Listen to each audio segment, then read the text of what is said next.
What would you do if everything your father left, you couldn't keep the rain off your head? Not a house, not a boat, not even a savings account with 3 figures left in it.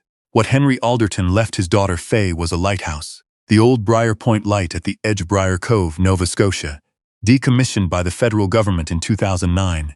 Its Fresnel lens cracked, its ironwork rusted the color of old blood, its tower leaning slightly toward the sea, as though it had spent too many years listening to the waves, and had finally leaned in to hear them better. The town called it an eyesore. The provincial office called it a liability, and on a cold Tuesday morning in October, the lawyer who read Henry Alderton's will called it, in the careful, neutral language of legal documents, the property known as Briar Point Lighthouse and all structures thereon, situate at the end of Breakwater Road. That was what 20-year-old Faye Alderton inherited. Her 2 stepbrothers, Neil and Ross, grown men with her father's first wife's jaw and none of his patience, got the house on Cedar Hill, the fishing boat, the truck, the equipment shed, and everything in it. They said nothing during the reading. They didn't have to. Neil's single exhale through his nose was enough. A breath that meant, well, that settles that. The lawyer, a man named Mr. Birch. Not the same Mr. Birch who drafted the will 20 years prior, but his son, who had the same small hands and the same habit of clearing his throat before difficult sentences, folded his papers and looked at Faye over his reading glasses. There is also a note, he said, attached to the lighthouse bequest. Shall I read it? She nodded. He unfolded a small square of paper and read in his careful, uninflected voice. To Faye, the light knows the way even when the keeper can't see it. Pay attention, Dad. Ross snorted. Neil was already looking at his phone. Faye sat very still, with her hands folded in her lap, and her late father's brass compass in her coat pocket, the one he'd pressed into her palm when she was 15, and told her that every instrument worth keeping needed someone worth keeping it. She pressed her thumb against it, now through the wool of her pocket, and felt the familiar weight of it. It did not make her feel better, but it made her feel steady. She signed where she was supposed to sign, thanked Mr. Birch, and walked out into the October air. Conrad Pickett was waiting on the sidewalk. He was a Halifax man who came to Briar Cove in summer for the property values, and in autumn for the opportunities. And he wore a coat that cost more than Faye's monthly rent had been when she'd still had rent to pay. He smiled at her the way men like him smiled at young women who just inherited problems, warmly and without meaning it. Faye, he said, I was so sorry to hear about your father. She waited. I won't waste your time, he said. I know what that lighthouse means to the town, as a historical curiosity. But the maintenance costs on a condemned structure like that, the liability exposure, the insurance. He shook his head slowly, performing concern. I'd take it off your hands for a fair price. $1,200. Clean transfer. I'll handle all the paperwork. $1,200. For a lighthouse. For the last thing her father had owned that had mattered to him. She thought of the brass compass in her pocket. She thought of the way her father used to say that a man's tools were his argument with the world. No, she said. Pickett blinked. Faye, be practical. It's condemned. No, thank you, Mr. Pickett. She walked away. Behind her, she heard him make a small sound, not quite a laugh, not quite a sigh, and then his shoes on the pavement as he turned back toward wherever men like him went when they didn't get what they wanted. Her stepbrother Ross caught up to her at the corner. He looked uncomfortable, which was the closest thing to kindness she'd ever gotten from him. You should take his offer, he said. That building's a wreck. You've got nowhere to stay, Faye. You can't live in a lighthouse. She looked at him for a long moment. He had her father's eyes, she realized. She had never noticed that before. I know, she said, and kept walking. She had $22 in her account, a duffel bag, a border collie named Bramble, who had been her father's dog, and was now hers by the simple logic of grief, and a lighthouse at the end of a gravel road.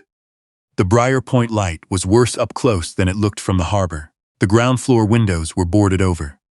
The iron door had swollen in its frame and required her full weight and a length of driftwood to persuade open. Inside, the air smelled of salt and rust and something older, the particular dampness of stone that has been alone a long time. The keeper's quarters on the ground level were intact in the sense that the walls were still standing, but the floor was gritty, with years of debris, and the cast-iron stove in the corner had a bird's nest deep in its chimney pipe. The spiral staircase that wound up to the lamp room was solid enough. She'd learn later that her father had maintained it well past the point when the government stopped caring. But the lamp room itself was a ruin of shattered lens prisms and an empty iron housing where the rotating mechanism had once been. Faye set her bag down on the least damaged stretch of floor. Bramble walked the perimeter of the room, with his nose to the ground, reading the history of the place and smells she'd never know. She cleared the chimney and built a fire. She ate the last of the crackers she'd packed. She listened to the Atlantic work itself against the rocks below, and tried not to think about what came next. That first week was the worst. The wind found gaps she couldn't locate and couldn't seal. The fire was never quite warm enough. She foraged the shoreline for mussels, traded 2 days of labor at the co-op in town for a bag of oats and a tin of condensed milk, and spent her evenings by lamplight, reading through the one thing she'd salvaged from her father's house besides the compass. His field notebook, a battered green cloth-covered thing in which he'd kept observations in his small, precise hand for 30 years. Weather patterns, tide tables, seasonal current notes. The notebook of a man who had paid very close attention to a very particular piece of the world. Near the back, a few entries from 3 years ago stopped her. She read them several times without fully understanding. The last one said, "Finished the repointing on the north face. The room is ready. When you find it, Faye, start from the seam." She didn't know what room he meant. She didn't know what seam. But she kept the notebook, and she kept listening. It was Bramble who pointed to it first. The dog had taken to sitting in the north-facing corner of the ground floor, behind where an old coal bin had been dragged away from the wall, and scratching at the base of the stone with one paw. Not frantically. Not the way he scratched when he smelled a mouse, but steadily, methodically, the way a dog will do a thing it has decided is worth doing until someone pays attention. She tapped the wall one afternoon, out of restlessness as much as anything. The sound that came back was wrong. Not the flat thud of solid granite, but something hollower. A resonance that didn't belong. She tapped again in a different place, solid. She tapped back at the first spot, hollow. She set her hand flat against the stone and felt along the mortar lines the way her father had taught her to feel along a chart for a coastline's true shape. Slowly, without deciding in advance what she expected to find. And then she saw it. A hairline gap in the mortar, running in a square about 2 feet across, low to the ground. The mortar in that square was slightly darker than the surrounding joints. Not aged differently by time. Finished differently. On purpose. She sat back on her heels, with her heart working hard in her chest. We'll stop here for a moment, because we want to ask you something before we go any further. Tell us in the comments where you're watching from today, and if you've ever found something that someone you loved left behind. Something that changed the way you understood them, we'd truly like to know. We read every comment now. Back to Faye, and what was waiting behind that wall. She worked at the seam for 2 days with a chisel from the coal bin and her father's compass in her pocket like a talisman. The old mortar crumbled steadily under the blade. Bramble lay nearby and watched with his chin on his paws, patient as only certain dogs can manage to be. On the second afternoon, the stone panel shifted. She worked it free and lowered it carefully to the floor. The air that breathed out was cool and dry and carried, impossibly, the smell of linseed oil and lamp black. She lit her lantern and leaned in. It was not a storage room. It was not a hiding place for anything so simple as money or old tin boxes. It was a workshop, a study, a record that had been kept in secret for longer than she'd been alive. The space behind the wall extended into the rock for nearly 4 feet and ran the length of a long wall along the lighthouse's base, a natural cavity in the granite that her father had widened and finished over years, by hand, with tools she recognized from his shed back home. The walls were dry-set stone. The floor was smooth-fitted planks. A low work table ran the full length of one side, its surface scarred with careful use, and above it, fixed to the stone, was a rack of the instruments of his trade. Parallel rules, dividers, a pair of proportional compasses, bottles of India ink in 6 weights, and dozens of rolled labeled tubes, each one numbered in her father's hand. She lifted the nearest tube and unrolled it carefully. It was a navigational chart of Briar Cove and the surrounding coastline, but not one she recognized.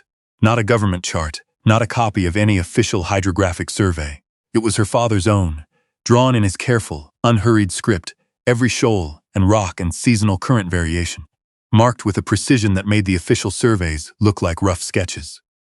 There were 47 tubes on the rack. She counted them twice.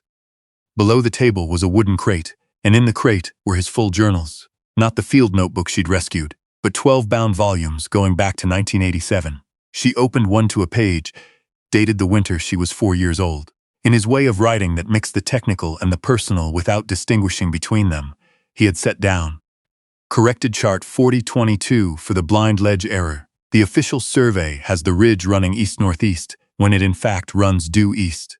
This is the third vessel in 6 years to come in too close on a northeasterly. Sent the correction to the hydrographic office in Ottawa. No reply received. Will keep my own record. She read for a long time. The lantern burned low. Bramble came and settled against her leg. Her father had spent 32 years running a private correction service for a coastline he knew better than anyone alive. He had sent his findings to government offices, to the Coast Guard, to marine insurance companies, and been met with silence, polite form letters, or nothing at all. So he had kept his own charts, his own record, his own running argument, with every imprecision that put ships and the people aboard them at risk on this shore. He had never told anyone, not her, not the town, not her stepbrothers, who'd grown up in his house and decided they understood what kind of man he was. In the last journal, the one dated the year he got sick, she found the letter.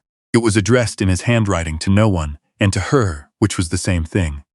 Faye, if you found this, and I knew you would, because you listened the way I always tried to teach you, then you understand now what this place is. It isn't a lighthouse anymore. It stopped being a lighthouse when the government turned out the lamp. What it is a record. Every chart in those tubes, every correction, every entry in these journals. That's the real light I kept. I kept it because the sea doesn't care about official surveys. I kept it because the errors in those charts would eventually find a hull on that ledge. I kept it because someone has to pay attention whether or not anyone is asking them to. This is your inheritance, not the building, not the instruments. What I'm leaving you is the obligation to keep paying attention, to keep the record, to do it whether anyone knows or not. And maybe someday, if you find someone worth teaching, to do what I should have done with you years ago and show them how. I love you, Dad. She sat in the hidden room beneath her father's lighthouse with the letter in her hands and wept. Not only from grief, though there was grief in it, the kind that comes when you understand someone too late, but from the feeling of something vast clicking into place. She had spent her whole life watching him move quietly through the world, a man who spoke little and charged little and was regarded by Briar Cove as a harmless eccentric with a lighthouse nobody needed anymore. She had half believed that herself. And here, 47 charts and 12 journals deep in the granite, was the truth of him. A man who had spent 30 years paying closer attention to this coast than any government agency had, keeping a record that mattered, doing it in the dark, asking nothing in return. She had not been left with nothing. She had been left with everything. The nor'easter came 3 weeks into November. It was the kind of storm the Atlantic produced every few years, as a reminder that the coast had always been borrowed, never owned. The wind drove the sea in solid sheets against the lighthouse base, and the harbor emptied of every boat small enough to move to shelter. Faye had, by then, cleared the lamp room and done what she could with the cracked Fresnel lens. Her father's tools had included a polishing kit of the kind used in the old keeper's manuals, and she'd spent 5 evenings working through the damaged prisms, replacing 2 with spares from a labeled wooden case in the study, aligning the remaining elements by feel and by the instructions in his 1993 journal, which recorded the last time the light had run properly.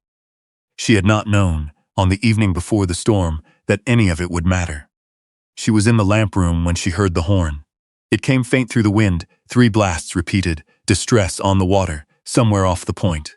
She pressed her face to the glass and saw nothing but black water and blown spray. Then it came again. 3 blasts, irregular, getting weaker. She looked at the lamp housing. She looked at the fuel reservoir she'd filled 2 weeks back, half out of stubbornness and half, because her father's notes had included a line that said simply, "Always keep it full. You won't know when it matters." She lit it. The Fresnel lens caught the flame and threw it outward in a rotating beam, imperfect but real, sweeping the dark sea in pulses of white light.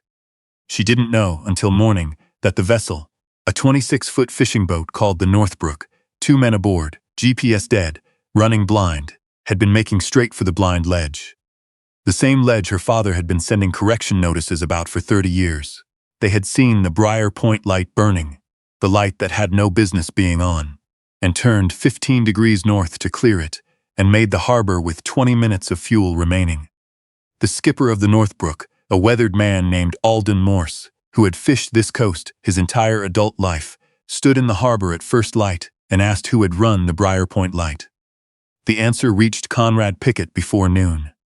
He came to the lighthouse that afternoon alone, without the warm smile or the prepared paperwork. He stood in the ground floor doorway and looked at Faye with an expression she hadn't seen on him before. Something quieter, and without its usual forward motion. "You fixed the light," he said. "My father left good instructions," Faye said. He was quiet for a moment. "I didn't know he'd maintain the lamp room. There are quite a few things he didn't advertise." Pickett looked around the cleared floor. At the staircase, at Bramble, sitting at Faye's feet, watching him with the measured patience of a dog that had decided to reserve judgment. "I'd like to withdraw my offer," he said finally. Not because it wasn't reasonable. He paused, because it clearly wasn't. He left. She watched him go down the gravel road without looking back. The story of the Briar Point light on the night of the storm moved through Briar Cove, the way true things move through small towns. Not loudly, and not all at once, but steadily, from the harbor to the diner to the church steps and back again, gathering weight with each retelling. Alden Morse was not a man given to exaggeration. When he said the light had saved his boat, people listened. A woman from the Nova Scotia Museum of Industry arrived the following week with a maritime historian in tow, having received a quiet tip about navigational charts from a local source. She spent 4 hours in the hidden study and came up from it with the expression of someone who has opened a door they were not prepared for. The charts were, she said, her professional composure intact, but her hands not quite steady, among the most precise private records of the eastern Nova Scotia coastline in any collection she'd encountered. The corrections they documented corresponded with multiple historical near-groundings in the formal record. She would need to contact the hydrographic office. She contacted the hydrographic office. The hydrographic office brought in the Heritage Trust. Conrad Pickett's application to have the lighthouse declared a derelict structure eligible for removal was denied. The building received heritage designation within the month. The cost of the designation and the maintenance requirements attached to it were offset by a research partnership with Dalhousie University, whose Maritime History Department wanted access to Henry Alderton's 47 charts and 12 journals to cross-reference against the official survey archive. Briar Cove rewrote Henry Alderton quietly, the way small towns do, not with ceremony, but through a gradual shift in how his name was said. He stopped being the odd man who'd lived out at the point and became, instead, the man who'd kept the better record. There was no plaque erected. There didn't need to be. The charts were the record, and the record spoke for itself. Old Mrs. Havelock, who kept a small house on the road to the harbor and had known Henry Alderton for 40 years, stopped Faye one morning on her way into the co-op. She was a woman who looked as though she had been carved from the same granite as the shore itself, spare, salt-worn, not given to soft words. "Your father was never keeping the lighthouse," she said without any preamble. Faye waited. "He was keeping the coast," Mrs. Havelock said. "The lighthouse was just the excuse to stay close to it." She looked at Faye steadily. "You'll do the same, I think." Alden Morse came by in December with a cord of split wood and stayed to help repoint the mortar around the ground floor windows. He worked without much conversation, which suited Faye well. He had known her father in the way. Fishermen know the people who maintain useful things, respectfully, at a distance, with gratitude that had never needed to be spoken. He said once, while they were eating the soup she'd made on the now functional stove, that he'd always trusted Henry Alderton's weather observations more than the marine forecast on the radio. He was always right, Alden said. You'd watch the light on a rough night and know he was out there paying attention. He was, Faye said.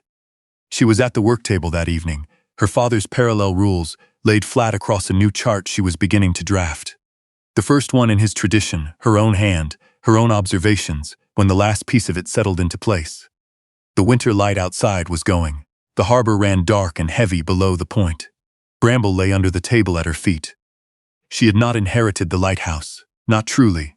She had not inherited the charts, or the instruments, or the hidden study behind the stone wall, though she had all of these things now and was grateful for everyone.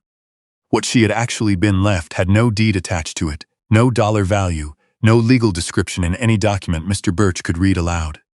Her father had never kept the light for ships he could see, she understood now. He had kept it for the ones that couldn't find their way home. And now, with his compass in her hand and his journals on the shelf behind her, and 47 years of careful attention to learn from, that was her work too. Thank you for staying with us for this story of what it means to truly pay attention. If Faye's journey moved you, we'd love to know where you're listening from. Drop us a comment below and tell us what you think her father's greatest gift really was. If you'd like more stories of hidden truths and quiet legacies, please subscribe and click the bell so you won't miss what we're sharing next. Until then, keep paying attention. It's always the best thing any of us can do.